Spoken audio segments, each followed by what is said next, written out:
남자농구 인천 전자랜드와 서울 삼성의 경기입니다. 우선 전자랜드가 2연승으로 장기간의 퐁당퐁당 흐름에서 벗어났죠. 이전 KCC전 승리 직전 LG에게도 승리하며 퐁당퐁당 흐름을 2연승으로 돌려놓았습니다. 이 중심에 김낙현이 있죠. 그리고 차바이와 정효군의 경기력도 향상이 되어 여러모로 긍정적인 요소들이 모아지고 있다는 기운입니다. 하지만 직전 경기에서 부상으로 이탈한 이대현의 몸 상태가 다소 불안감을 드러내고 있습니다. 정효군과 함께 토종 빅맨 싸움에서 위력적인 모습을 보여줬기 때문에 만일 이대현이 컨디션이 좋지 않다면 인천 전자랜드에게도 위협적인 요소가 될 수 있기 때문입니다. 그리고 전자랜드는 외국인 용병의 교체를 준비하고 있기 때문에 아직 심스와 탐슨 중 누구를 내보낼지 결정을 하지 않고 있어 이 두 선수가 살아남기 위해 좋은 활약을 펼쳐줄 것으로 보입니다. A매치 휴식기 이전까지는 현재 심스와 탐슨으로 경기를 소화할 예정이죠. 따라서 생존 경쟁에서 살기 위한 두 용병이 상대팀 힉스와 화이트를 상대로 모두 강한 모습을 보여줬기 때문에 이번 경기에서도 결코 뒤지지 않는 모습을 보여줄 수 있을 것이라는 생각입니다. 자, 이에 맞서는 서울 삼성은 김실의 이적 후에 전주 KCC와 함께 전주 KCC를 상대로 좋은 모습을 보여줬죠. 아쉽게 83대 88로 패하기는 했지만 3쿼터까지는 매우 좋은 경기력을 보여줬습니다. 하지만 역시 이전 창원 LG를 상대로 승리한 흐름을 이어가지 못했다는 아쉬움은 남아있죠. 특히 직전 경기에서 한때 14점 차 리드를 잡고 전반전에는 51대 42로 기분 좋게 앞서갔지만 높이 싸움 열세로 4쿼터에 역전을 당해 훨씬 더 아쉬운 마음이 클 것이라는 생각입니다. 그리고 체력적인 아쉬운 부분도 드러난 경기였죠. 이번 시즌 4번의 맞대결에서는 2승 2패로 호각세를 이루고 있으며 서울 삼성이 김시래와 데리코 화이트를 영입 후 달라진 농구를 추구하는 바 있지만 전자랜드 역시 점점 경기력이 발전하고 있으며 역시 연승의 흐름을 유지하기 위해 템포를 늦추지 않을 가능성이 높고 제공권 싸움에서도 전자랜드가 우위를 가져갈 것으로 예상되는 바 전자랜드가 홈에서 더 많은 공격 기회를 잡고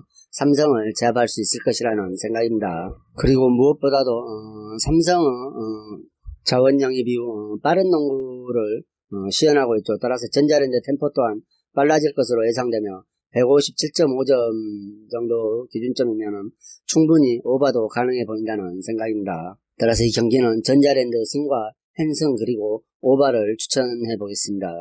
자농구 우리은행과 KB스타즈의 경기입니다. 우리은행이 1위, KB스타즈가 2위에 처해있죠. 이번 시즌 5번의 맞대결에서는 우리은행이 3승 2패로 우위를 점하고 있으며 직전 맞대결에서 우리은행이 승리했죠. 직전 맞대결에서는 김정은과 최현실이 부상으로 결장했지만 오승인이 출전에 박지수를 효율적으로 막아주면서 박지수가 치명적인 턴오버와 파울아웃으로 코트를 떠나면서 우리은행이 승리할 수 있었죠. 박지수가 오승인한테 묶이면서 박혜진과 김소니아의 활약이 돋보였던 경기였습니다. 하지만 그 방법이 오늘에도 통할 수 있을지 관심이 모아지고 있습니다. 우선 KB는 오늘 강하정 복귀 소식이 있죠. 강하정이 부상에서 돌아올 가능성이 높은 반면에 우리은행은 최현실은 복귀했지만 김정은이 여전히 부상으로 결장하죠. 직전 경기에서는 오승은이 김정은의 역할을 해주며 우리은행이 승리할 수 있었지만 한번 노출된 전략은 다시 통하지 않을 것이라는 생각이며 김소니아 역시 몸싸움에서는 다소 약한 박지수하고 비해서 다소 약한 면을 보여주기 때문에 김소니아 또한 박지수를 막아내지 못한다면 공격에서도 나쁜 영향을 받을 것이라는 생각입니다. 19승 7패로 공동 1위를 기록 중인 두 팀이 정규 시즌 우승을 놓고 진검승부를 오늘 펼치게 되죠. 따라서 두 팀 모두 그만큼 신중한 경기를 운영할 것이라는 생각이며 공격보다는 수비에 답이 있을 것이라는 생각입니다. 따라서 이 경기는 박지수가 좀 더 좋은 활약을 펼칠 수 있는 분위기를 가져올 수 있을 것이라는 생각에 KB스타즈 승과 헨승을 추천드립니다. 그리고 아무래도 수비적인 면에서 경기가 운영될 것이라는 생각으로 언더를 예상해 보겠습니다. 자, 그리고 삼성화재와 KB손보 경기입니다. 우선 이 경기는 KB손보 케이타 선수 결장에 무게가 쏠리죠. 그리고 삼성화재가 케이타 손보를 상대로 4연패를 벗어나는 승리를 가져왔다는 점도 주목해볼 필요가 있겠습니다.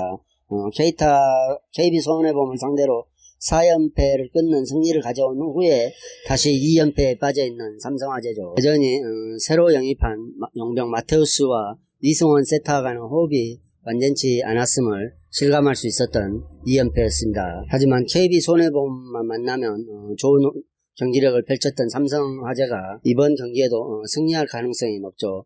삼성화재는 KB손해보험을 만나서 3라운드 맞대결 당시에는 7연패를 끊는 승리를 기록했고 또 4라운드 맞대결에서도 4연패를 끊는 승리를 기록하면서 KB손해보험을 만나면 힘을 냈죠. 더욱이 이번 경기에는 KB손해보험의 주포 케이타가 빠져있는 상황이라 KB손해보험이 무리한 강한 서브로 승부를 걸어야 하지만 강한 서브가 계속 상대편 코트에 꽂힐 수는 없죠. 그리고 최근 KB손해보험이 리시브 라인이 계속 불안한 모습을 보여주고 있어 결국 리시브 효율성 면에서 최하위 팀으로 전락했습니다. 따라서 오직 서브 컨디션에 따라 세터별 경기력과 득점대에 기복이 나타날 것으로 보이는 KB손해보험을 삼성화재가 이번 경기에서도 제압할 수 있을 것이라는 생각이며 핸디캡 또한 승리로 가져올 수 있을 것이라는 생각입니다. 그러니까 용병 없이 국내 선수들로만 경기가 치러진다는 소식이 있지만 만나면 새로운 스타가 탄생하는 삼성화재가 최근 상대전 2연승의 흐름을 이어갈 것이라는 생각입니다. 삼성화재의 승과 핸승을 추천드립니다.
FA컵 스트라스부르와 몽펠리에의 경기입니다. 홈팀 스트라스부르는 장신 스트라이커 아조르케를 직전 경기에서 쉬게 했습니다. 이번 경기를 대비한 포석이었죠. 아조르케는 엄청난 신장 우위를 앞세워 공중볼 싸움에서 확실하게 우위를 점하고 있습니다. 그리고 이번 시즌에 리그에서 10골을 터뜨렸죠. 직전 경기에서 충분한 휴식을 취하고 이번 경기에 나온 만큼 오늘 아조르케의 활약이 기대가 되고 있습니다. 그리고 아조르케에게 볼을 배급하는 역할을 담당하고 있는 토마손이 리옹과 경기에서 퇴장당했죠. 따라서 다음 리그에 나갈 수 없음에 따라 이번 경기에 올인을 할 것으로 보입니다. 그렇다면 이 선에서 위력적인 모습을 보이며 아조르케에게 협력을 잘해주는 토마손이 풀타임을 뛴다고 봤을 때 스트라스부르에게 이번 경기는 오히려 훨씬 더 득이 될 것이라는 생각입니다. 맞서는 몽펠리에는 리그에서도 수비 불안에 시달리고 있죠. 핵심 수비 자원들이 모두 노쇠한 까닭에 평균 실점이 1.83골이나 될 정도로 수비 불안이 심각한 수준입니다. 그리고 주전 3백 라인이 직전 경기 메스전에서 원정 풀타임을 소화했습니다. 따라서 나이가 많기 때문에 이번 경기에는 절장이 유력해 보이죠. 출전을 한다 해도 체력적인 문제가 있어 상대 선수들의 스피드를 따라잡지 못할 가능성이 농후하고 이에 따라 많은 공간을 내주며 실점할 가능성이 매우 높다는 생각입니다. 실점률이 리그 최하위권 팀들과 어깨를 나란히 하고 있죠. 양팀 지난 리그 맞대결에서는 몽펠리에가 4대3으로 승리를 따낸 바 있습니다. 하지만 이번 경기에서는 주 공격수 체력 안배를 통해 이번 경기를 대비한 홈팀 스트라스부르가 주전 수비수들의 노쇠화로 수비 불안이 가속화될 것으로 보이는 원정팀 몽펠리에를 상대로 대등한 흐름 속에서도 좀 더 우위를 점할 수 있을 것이라는 생각입니다. 따라서 이 경기는 홈팀 스트라스부르 승을 추천드립니다. 프랑스 FA컵 낭트와 랑스 경기입니다. 이번 시즌 두 번의 맞대결에서는 모두 무승부를 기록했죠. 리그 1, 2차전에서 모두 무승부를 거두었습니다. 하지만 낭떠는 18위에 처져 있으며 강등권에 있죠. 그리고 랑스는 돌풍을 일으키며 선전하고 있습니다. 낭떠는 시즌 초반부터 저조한 흐름을 반복하면서 최근 4경기에서 1무 3패를 기록하고 있고 15경기째 승이 없습니다. 무기력한 경기를 하고 있죠. 따라서 이번 경기에서도 승리를 예상하기에는 다소 무리가 따른다는 생각입니다. 리그 24경기에서 22점을 득점한 공격력은 그렇게 저조하다고 할 수는 없겠으나 39점을 실점하고 있는 수비면에서 불안감은 매우 크죠. 그리고 매 경기 꾸준히 실점을 하고 있는 부분은 매우 우려가 되는 부분입니다. 올 시즌 홈 12경기에서 클린시트가 단 한 번뿐이 없었다는 것도 홈에서 수비력이 다소 문제가 있어 보인다는 생각입니다. 이에 맞서는 원정팀 랑스는 선전세가 돋보이는 팀이죠. 승격팀에도 불구하고 시즌 초반부터 안정적인 흐름을 이끌어오는 가운데 상위권인 리그 6위에 올라있는 상황입니다. 엄청나죠. 그리고 최근 5경기에서 2승 2무 1패를 기록하고 있지만 마르세유나 스타트렌과 같은 강호들에게 모두 승점을 획득할 만큼 저력 있는 모습을 이번 시즌에 보여주고 있습니다. 특히 공격력에서 좀 더 뛰어난 모습을 보여주고 있죠. 24경기에서 34점을 득점하고 있습니다. 특히 원정에서 12경기 중 10경기에서 모두 득점에 성공한 만큼 오늘 경기에서도 충분히 득점할 수 있으리라는 기대감이 있죠. 다만 한 가지 변수는 랭스가 강팀을 상대로는 매우 좋은 모습을 보여주나 중하위권을 상대로는 그저 그러한 경기를 운영해 왔다는 것입니다. 앞서 말씀드린 대로 낭뜨와 올 시즌 2번은 리그 일정에서 모두 무승부에 그쳤고 16위 이하 팀들과 치른 리그 6경기에서 승리가 2번뿐이 없죠. 그리고 랑스 역시 이번 시즌 약간의 수비 불안을 가지고 있기 때문에 상대성에 따라서 이번 경기도 상당히 안개 속 싸움이 될 수도 있을 것이라는 생각입니다. 분명 두 팀 체급차는 현재 있으나 랑뜨를 상대로 우세를 잡지 못했던 랑스 행보를 감안한다면 무승부 기운도 뻗치고 있죠. 따라서 이 경기는 원정팀 랑스가 약간의 우세를 보일 수는 있겠지만 장담하기는 어려운 상태라는 생각입니다. 따라서 2.5점 기준점 언더를 선택해 보시는 게 가장 좋은 선택이라는 생각입니다. 프랑스 FA컵 님 올랭피아와 QPR 니스 가는 경기입니다. 님은 현재 리그 최하위 팀이죠. 따라서 FA컵에 신경 쓸 여력이 많이 없을 것이라는 생각입니다. 직전 AS 모나코와 경기에서도 3대4 석패를 당했죠. 모나코에게 크게 밀릴 것이라는 예측이 있었지만 좋은 경기력을 보여줬습니다.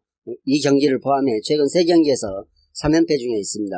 마르세유에게 1대2로 승리하면서 이변을 만들어내 상승세로 돌아설 것이라는 예상이 있었지만 역시 3연패에 빠지고 말았죠. 그리고 이 3연패 기간에 모두 각각 3실점씩을 내주며 패했기 때문에 멀티 실점을 반복한 수비 불안이 쉽게 잡히지 않고 있습니다.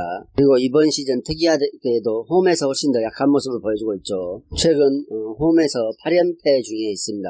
그리고 니스와 한 차례 맞대결에서도 홈에서 2대0으로 패하고 말았죠. 따라서 님은 홈 경기력이 훨씬 더 좋지 않음이 이번 경기에서도 우려로 나타나고 있습니다. 이에 맞선 니스도 하위에 처해있죠. 리그 13위에 처해있습니다. 생테티엔과 모나코에게 연패를 당하면서 무너지는 듯 했으나 직전 앙제 SCO를 상대로 3대0으로 승리하며 반등에 성공했죠. 다만 득점력 기복은 여전하다는 평가입니다. 최근 5경기 중 2경기에서 무득점 경기를 펼친 바 있습니다.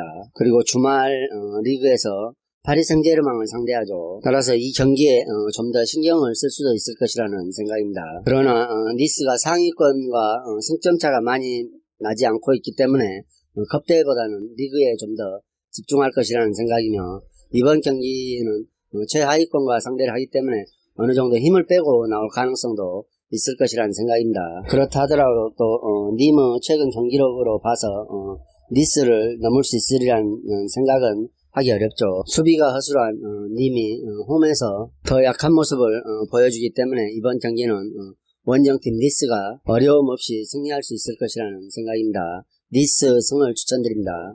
잉글랜드 FA컵 에버튼과 토트넘의 경기입니다. 에버튼이 뭔가 타이틀을 하나 얻고자 노력한다면 FA컵이 가장 유력하겠죠. 따라서 승리에 대한 열망은 에버턴이 훨씬 더 간절할 것이라는 생각입니다. 우선 신중한 경기 운영으로 수비적으로 버틴 후에 간결한 빌드업을 통해서 하메스를 통해 역습 한 방을 가져오는 것입니다.